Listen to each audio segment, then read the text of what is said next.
ఏం కార్యాలు లేట్ అవుతున్నాయి? అన్యులకు కారు వచ్చింది, నేను కూడా కారు కొనుక్కోవాలని నువ్వు అనుకుంటున్నావు. అన్యులు అమెరికాకి వెళ్ళారు, నేను కూడా అమెరికాకి వెళ్ళాలని నువ్వు కోరుకుంటున్నావు. లేట్ అవుతుంది. ఎందుకు లేట్ అవుతుందంటే, ఇప్పుడు నువ్వు ఒక సర్టిఫికెట్ కోసం అప్లై చేసావు ఇల్లు కట్టుకోవడానికి, మున్సిపాలిటీకి వెళ్ళి లంచం ఇవ్వకూడదు. అప్పుడు నీకు ఎప్పుడు వస్తుంది? సంవత్సరానికి వస్తుంది. అంతే తేడా. నీతి కోసం ఎప్పుడైతే నిలబడతావో విషయాలు జరగవు, లేదా ఆలస్యం అవుతాయి.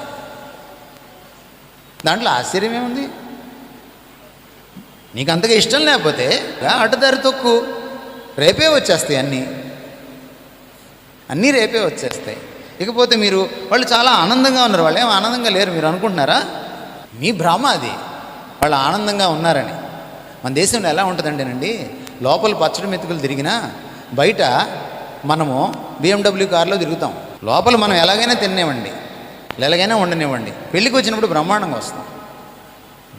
మనకి ఆస్తిపాస్తులు లేకపోయినా సరే అప్పు చేసి పెళ్ళి, పప్పు కూడా అన్నారు కదా, అప్పు చేసి పప్పు కూడా అని బ్రహ్మాండంగా చేస్తాం. అవి చూసి మీరు ఆనందం అనుకుంటున్నారా? ఏం ఉండదు. మీకు ఈ దేశంలో ఒక సామెత ఉంది, మీకు తెలుసో తెలీదో. కోర్టులో ఓడిపోయినోడు కోర్టులో ఏడుస్తాడు, గెలిచినోడు ఇంటికి వెళ్ళి ఏడుస్తాడని. ఎందుకంటే లాయర్లు వదిలిచ్చేస్తారు. గెలిచిన ఆనందం ఏమి ఉండదు.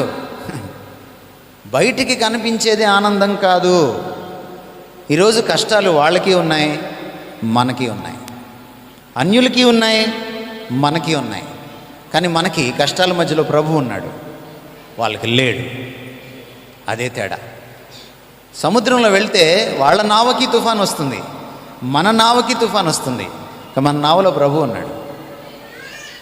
అది క్రైస్తవం యొక్క ప్రత్యేకత. ఓల్డ్ సండే స్కూల్ సాంగ్ ఒకటి ఉండేది, with Christ in the vessel I can smile at the small storm as I go sailing home. నేను ఇంటికి వెళ్తూ ఉంటే, సముద్రయానం చేస్తూ ఉంటే నాకు తుఫాన్ ఎదురొచ్చింది, నా నావలో క్రీస్తు ఉండగా నేను ఎంతటి తుఫాన్నైనా చూసి నవ్వేస్తాను. ఇది క్రైస్తవం. నావ అందరికీ ఒకటే, సముద్రం అందరికీ ఒకటే, తుఫాను అందరికీ ఒకటే. కానీ ఒకటే తేడా, క్రీస్తు నావలో ఉండడం, ఆ ఎదుర్కోవడంలో తేడా ఉంటుంది. ఇది క్రైస్తవ్యానికి అన్యత్వానికి ఉన్న తేడా. ఎప్పుడు కూడా అలా ఫీల్ అవుతుంది.